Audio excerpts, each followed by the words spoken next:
Hello, everybody. Welcome to the Filmgazm podcast. I'm Connor Eyzaguirre. I'm Adam Johnson. And this is First Thoughts, our sort of mini off-the-cuff podcast series where we're going to talk about new releases, stuff that we've seen that we think warrants a discussion.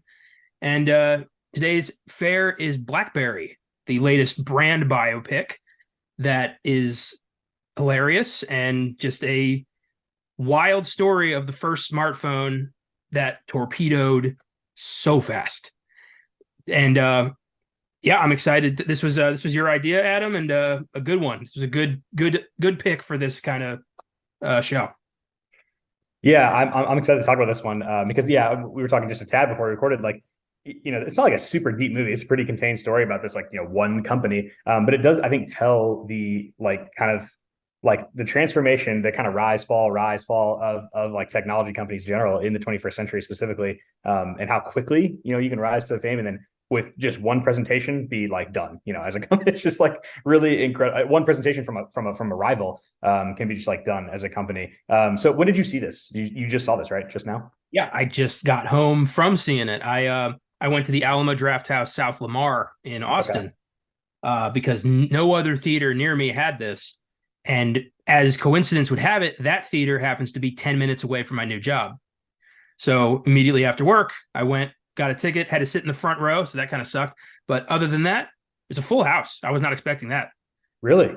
Yeah. Sold out show. And I just enjoyed it. I enjoyed this story of, I've really digging this brand biopic craze that's been happening, I think, since The Social Network. We've gotten films like The Founder and Tetris and just these movies about the product we have. Air was another great one. It's cool to the smartphone is easily the most significant technological advancement in my lifetime so far. I don't like to think about that, but so far. And you don't think about all that goes into this, like how much it changed the world, and the products that came before it are so ridiculously obsolete and not that big a span. Like it used to be, a product had a shelf life of like 20, 30 years before something huge and new replaced it. Now it's like not even 5 years. It's crazy how quickly we've gotten used to that. Yeah, for sure. And I'm glad you brought up The Social Network because I think there's a ton of similarities between the two movies. And I think clearly, so I listened to an interview with Matt Johnson, the director who plays, he's like, I guess you would say like the third lead in the movie, but he talked about, Social Network, he's like, sure, it for sure has an influence. And like, obviously that's something that told the story of something that was so big, so quickly after it like really been invented. Facebook was kind of, rose to prominence about 2005, and then in 2010 that movie comes out. Whereas there's a little more time in between this, so you're able to kind of process everything that's happened since the rise of BlackBerry. But yeah, I mean the smartphone is ubiquitous. Like it is like, I mean, it just everyone has one, it seems like. And if you don't, first of all, I admire you. Second of all, it's like how it's tougher to function in like kind of like the modern like corporate world without one. So the fact that they were kind of the first like major one, and at one point, I can't remember what the stat was, they had like 80% of the market share like on smartphones. Like that is incredible. Like success. I mean, nobody has that now, and even though you think the iPhone would be right there, even they don't at this point. So no, it's a crazy story, and their humble beginnings, which I know we'll get into. It's like wild to see what they came from, this little garage. But it's like a classic like tech story, right? Like some guys, I'm just in quotes nerds, working on something in a garage, and it turns out to be one of the biggest companies in the world for a time. So it's pretty impressive. Did you ever have a BlackBerry? I didn't. But I remember didn't family members had them. I remember that. My grandma, she had a government job, so she had the BlackBerry for work, and my mom had one. And I don't remember when the iPhone like came out and replaced them, but I remember it just happening overnight. Like all of a sudden there were no more BlackBerries. Everyone had an iPhone. Yeah. It's so weird. It's like it's such a big moment for modern history, and it happened so gradually, and you weren't paying attention to it because you didn't realize it at the time that this was life changing. Yeah, for sure. Yeah, my dad had one, and I used to play Brick Breaker, this old game that was on it like all the time. Like when he was at lunch, I'd be like, "Oh, can I borrow your phone? Can I borrow your phone?" And yeah, like I'd play that game constantly. And there was this like cool, like addicting thing to like the click clack of like the keyboard and all that stuff. And everybody, like all of my uncles, everybody like in his business, like they all had one. My first phone was like right as BlackBerry was like a huge deal.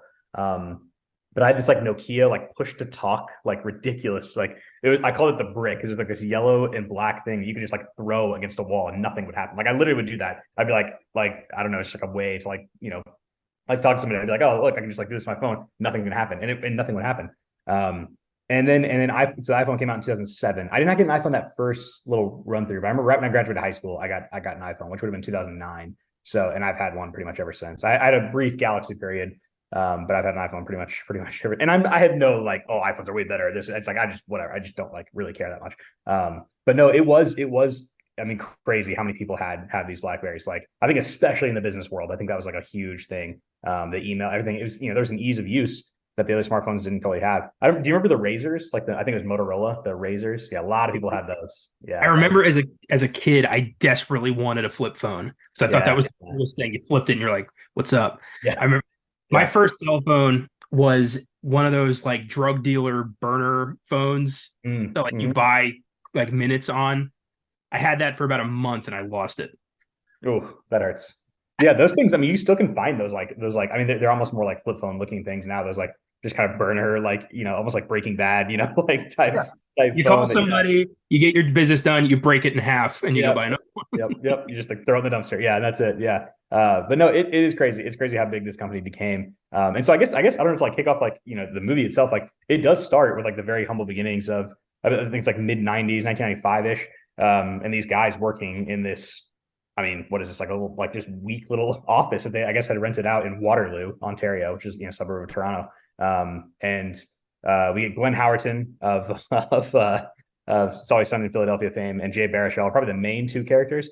But Glenn Howerton is working for like a different company as like a marketing guy, and essentially gets fired / leaves. And then he kind of figures out he connects with Jay Baruchel's character, which is Mike Lazaridis. He's the CEO of this company.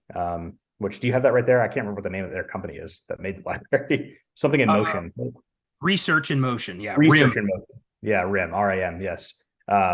Which became obviously this massive deal. So Jay Baruchel's character, Mike Lazaridis, is ahead of that. They're kind of down their luck. They did this like big deal for some modems, but they seem to be getting screwed out of that. So Glenn Howerton's character tells him, hey, you're probably getting screwed. Let me work for you.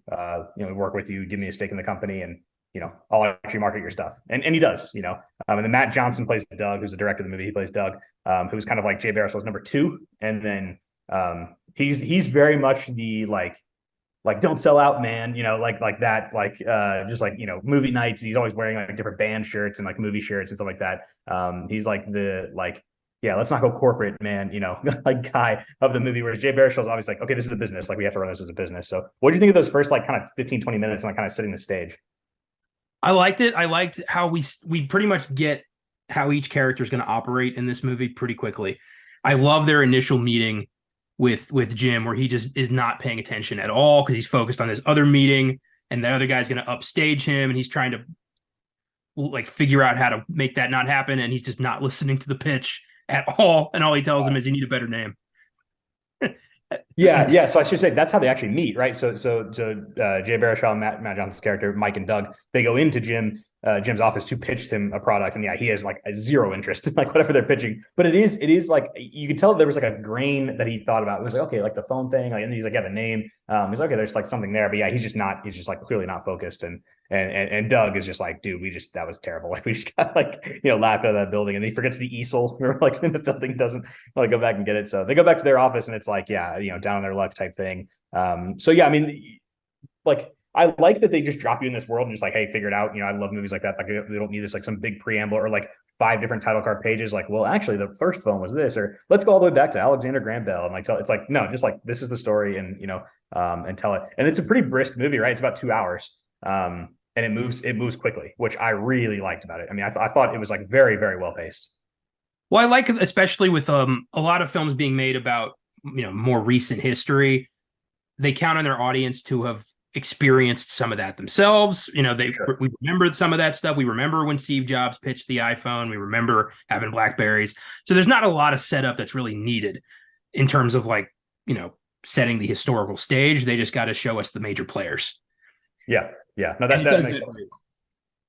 Yeah, it moves really well. And I thought like we didn't need to see some big long like this is how they got so big. Like once they actually had the technology and actually had the phone and got the kind of like the network stuff figured out, it made sense that it grew that quickly and it moves that quickly in the movie. Like I thought that was really good. They kind of mirror that. It's like, okay, no, this is how fast this happened. We're also going to show like very quickly in this movie how quickly they got to the top. It became this just behemoth of a company. It really is. It really is amazing. Yeah. I mean, why wouldn't it? It's like we don't need to see people like, trying out the BlackBerry. It's like, no, everyone got on board extremely fast with smartphones. Like everyone just got it. Yeah. I thought it was kind of neat getting to hear like how the network works and how Verizon like what they do with the BlackBerry. I didn't get any of it, but I liked hearing it.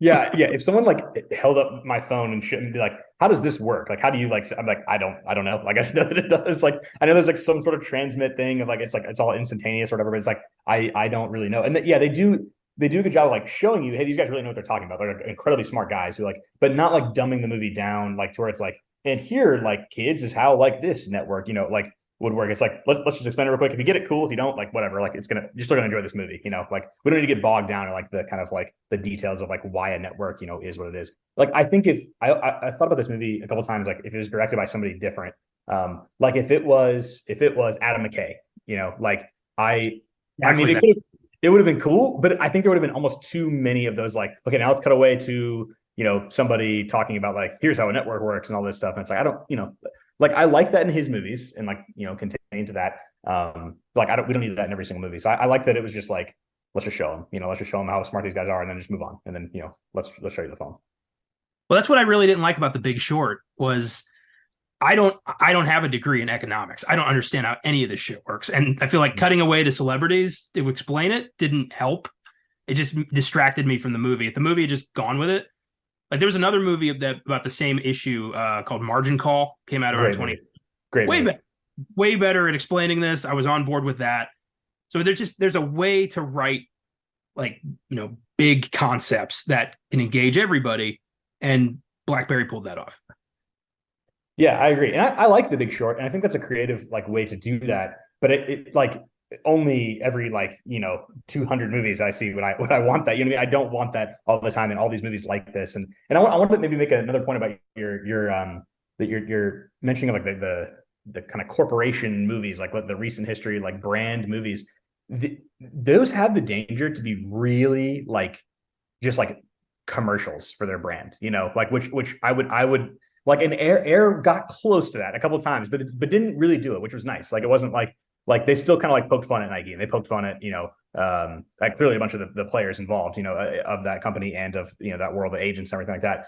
But I hope this I don't mind if this trend continues, but I hope it doesn't turn into like this kind of like it's not really a documentary, it's not really like a scripted film. It's just this like it's like come out with this thing that like I hope there's not like a blockbuster like brand movie where it's like, hey, you remember like how cool this is? Unless it was like a Clerks type thing where it's just like people who work at Blockbuster, like it's about them as people, but not like the brand Blockbuster. Like, but I know that's going to happen. Like, right? It's like, okay, these are relatively successable. Like you said, your movie was packed. Mine actually was not. I saw it Wednesday night, a couple nights ago, but I mean, it was decent. There was a decent amount of people there, but it certainly wasn't packed. I worry it could go too far. It has not there yet so far. Like so far, I actually really enjoy this thing. But I'm a tad worried. It's like, it's probably going to see a little bit of success and just like kind of like, yeah, I don't know, like make it all like vanilla or like almost like a, an ad for that company rather than like let's tell the story of how this actually happened. Well, so far they've been sticking to pretty problematic situations surrounding these products, like especially the founder. Like when I saw the trailer for that, or like, well, I was on board then, but when I heard the concept, like the story of the guy who started McDonald's, I'm like, why? Who's going to see that? But then they show the movies actually about, the real estate business and a hostile takeover and a guy destroying two men's lives over fast food. And then you're like, okay, that's a cool angle for this. You know, there has to be some kind of a dark side to the product. Yeah, conflict. Yeah, There has to be a conflict, exactly. And so far, so good. I know they're doing a Flamin' Hot Cheetos movie. Yes, yeah. That's coming Like, up. So I don't know what the story is behind the fucking Flamin' Hot Cheeto, but I'm gonna find out. I'm curious to see, but I don't. That's not one that I'm like, going to be racing out to go see. But if I hear that it's good and it's similar to this, it's like I didn't necessarily think like, oh, BlackBerry, I can't wait to see that. But the more I kind of like read a little bit about it, and I saw that Matt Johnson was interviewed on another podcast, I was like, okay, that this guy's pretty good taste. Like, and I was kind of just sitting around on a Wednesday, and I was like, oh, I'm gonna go see a couple movies. So I actually saw this and then Guardians 3 like back to back. I just walked down the hallway and just went into Guardians. Like, you'll appreciate this. There was this guy in line. So I was at Embassy, which you've been to, I assume, right? So I'm on like one side of the hallway, right? Like watching BlackBerry. I just kind of look at my phone and see what times like other movies are playing, and I just walk across the hallway. And if like I can go in, I go in. I mean, it's terrible. I'm admitting to stealing on the podcast, but it's just like, dude, this stuff is so expensive.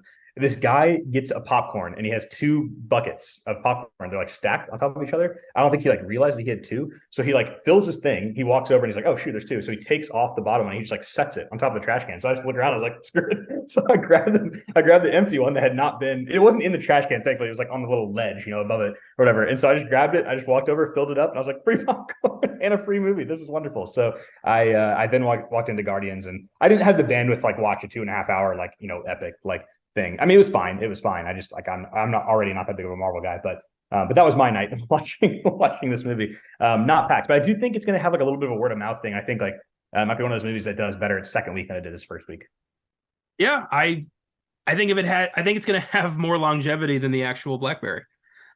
yeah, relatively speaking, I think that's probably true. I mean, it also helps with this, this movie being like a brand movie for a brand that's like not in existence anymore. So like that does help as well. That's like, you want to hear the story of how this revolutionary product bit the dust. Yes. And it like was far like more interesting, insanely fast. All it took was Steve Jobs saying like, I put the keyboard on a screen, and suddenly nobody gave a shit about BlackBerry. No, it really is incredible how that it decimated, this just gigantic company. And then the whole, part of the movie, there's like push pull at different points. Like, we're not going to China. We're not going to like, I liked how they did that with like the buzzing, right? Like at the beginning of the movie, there's that buzz on that little like intercom thing in Jim's office. And he's like, I got to fix this. He's like, this is not even yours. Like the Matt Johnson character is like, this is not even yours. And he's like, I don't care. Like, I can't stand that buzz. He's like, things that are made in China, they just like, don't make as much care. And it's like this mass produced thing. And it's like, they have this buzz. It's in every single one. Like, I got to fix it. So he does fix it. And then at the end of the movie, they decide as a cost cutting measure, because they're losing to Apple, let's go to China with our production. And then he opens up a box. All of them are buzzing. So he's like going to go one by one. Like, that's theoretically, that's basically how the movie ends, which I thought was a really creative way to do it. So what do you think about the performances? Like, who did you like the most? Or is there anybody you kind of disliked? Or was there a person you'd like would have loved to see in this movie in place of somebody? What'd you think?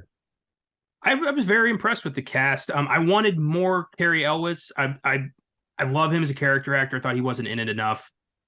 And then I'm glad Michael Ironside's still getting steady work. Just seeing him as this like corporate, like scary guy who's just there to make sure people working and not celebrating movie night. That was perfect. No, he was great. I thought Jay Baruchel did a great job transforming into a corporate douchebag, like gaining the wrong kind of confidence, and then having it all blow up in his face, ending up with nothing. Like, he gets raided by the SEC. He loses his best friend. He sells out the product, gets the fucking buzz. Like, he ends up with absolutely nothing. Right.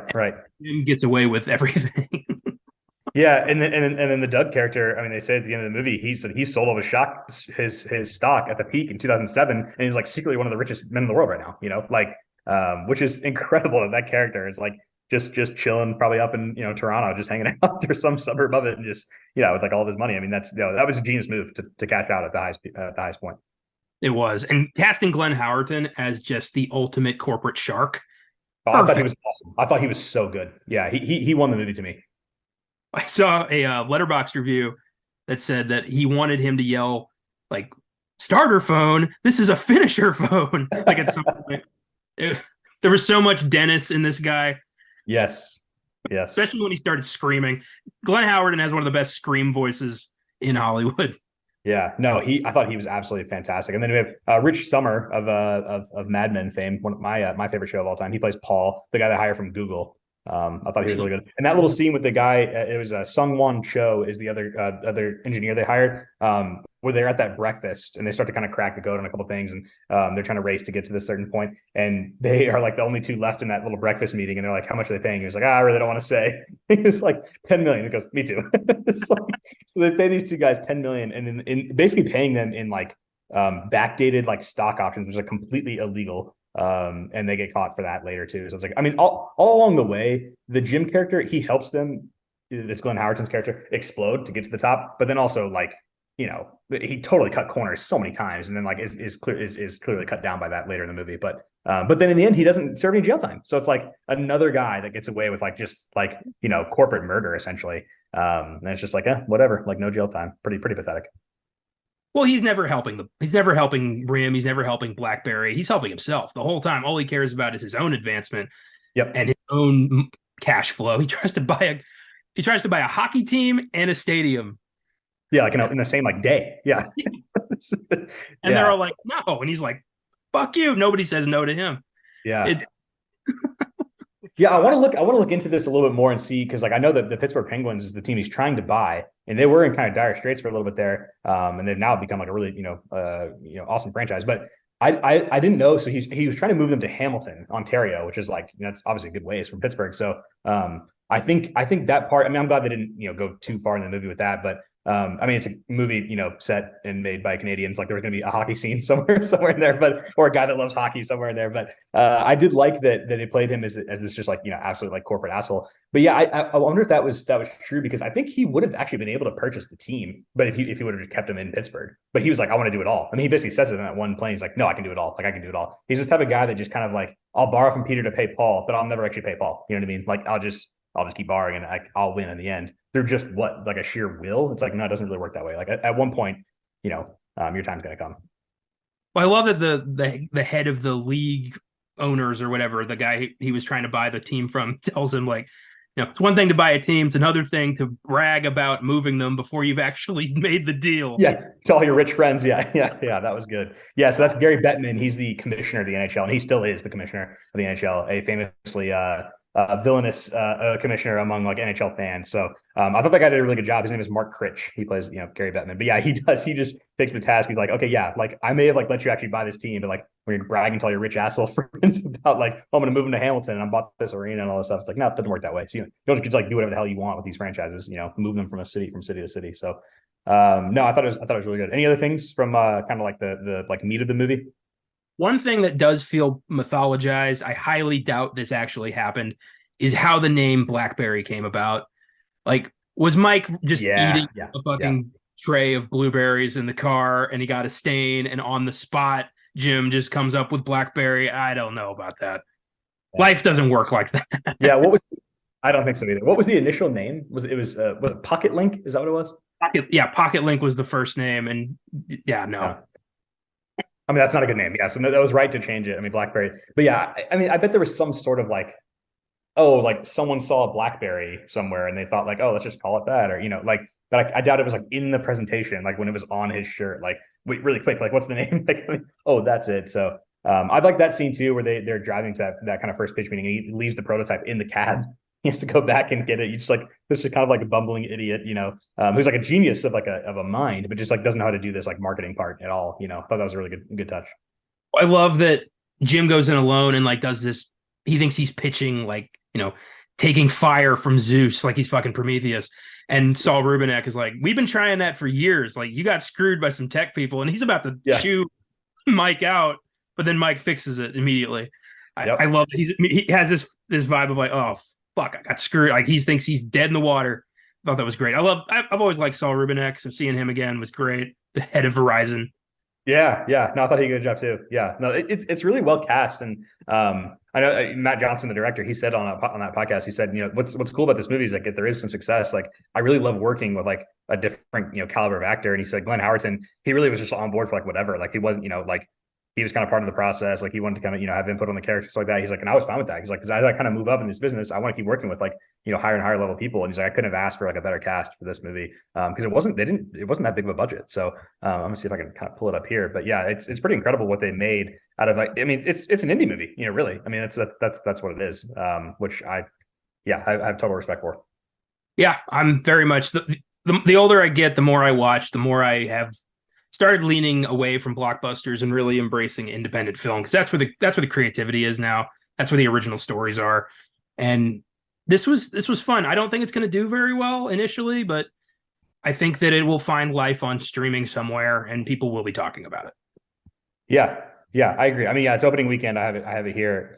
It made $725,000, and like, I think that'll be improved in the second weekend. But yeah, I think you're right. It'll be a streaming thing. It's like if it pops up on Amazon or Netflix or something like that, it'll be in one of those like top tens because it's like, oh, this is really good. I mean, I'm telling friends of mine like, man, go see this. Like this is worth it.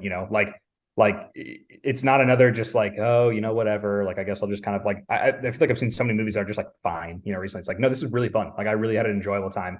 I do like, that I saw it in the theater. I think that was kind of a cool experience. So no, I fully recommend it. And then the soundtrack was, I thought, fantastic. I mean, just like a like who's who of kind of like mid 90s, late 90s, early 2000s hits. And then they always have the Jim character listening to stuff that's like 10 years prior, right? So he's listening to like Joy Division, and when he's like driving up in 1995, even that's whatever. I thought that was really cool. What do you think of the soundtrack?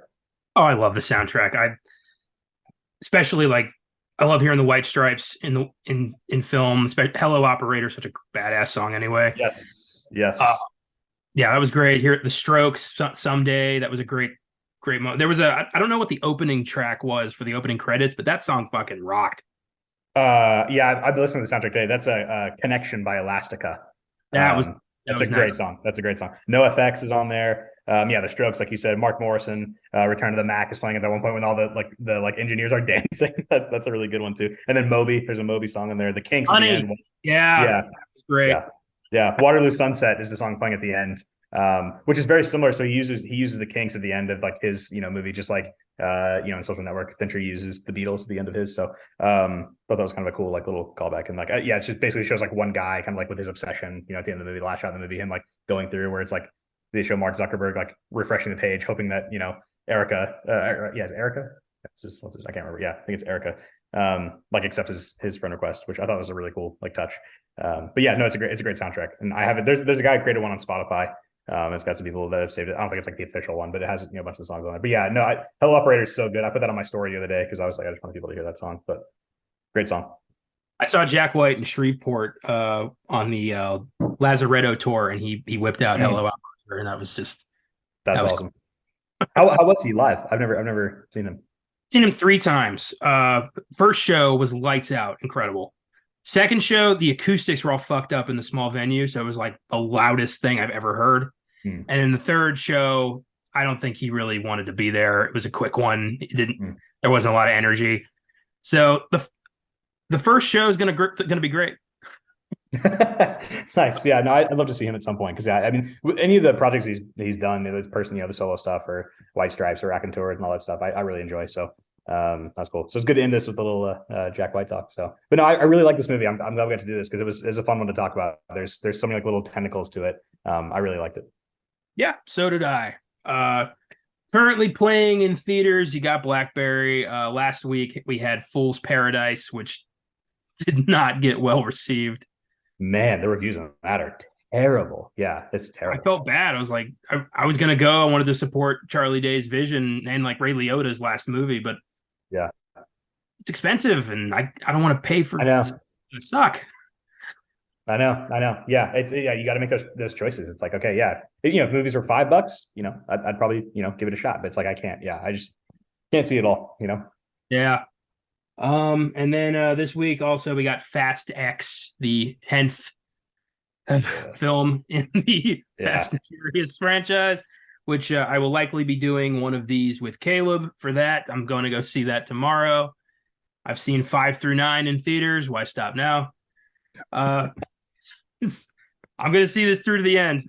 Hey, 5 is good. I will say, like, there's a couple in there that are pretty good. But if you kind of can like remove some, obviously they're all totally absurd, but like if you can remove some sense of reality, like they're kind of fun at times, but I'm a little burnt out on them. I don't think I'll be seeing this one. Yeah, I wouldn't blame you. Have fun. I will try. It's 2.5 hours long, so it better be so long. I saw that too. I was like, what are they doing for 2.5 hours? Like these need to be brisk, fun, crazy, and then get out of there. Hour 40, hour 45. Like I just don't know why they're so long. It's like, let's tell this epic tale. It's like, no, that's not why people are here. The cast is incredible. Like if you see them all lined up, you're just like, what? Like this is ridiculous cast, but I feel like it's slightly wasted on a product that's probably past its sell by date. CIA does not hire amateur LA race car drivers to save the world. I don't know why this. I'll save it. Save it. Yeah. Doing a whole thing on this with Caleb, and that'll be. I have a feeling we're either both going to be on the same page or it's going to be war. So we'll see. Well, but this was fun. Go see BlackBerry if you can. We will have content coming Monday and Wednesday. I don't know when this will drop. Probably Tuesday. So you may have already heard our episode on the World's End. If not, check it out, and we'll see you next time we decide to do one of these.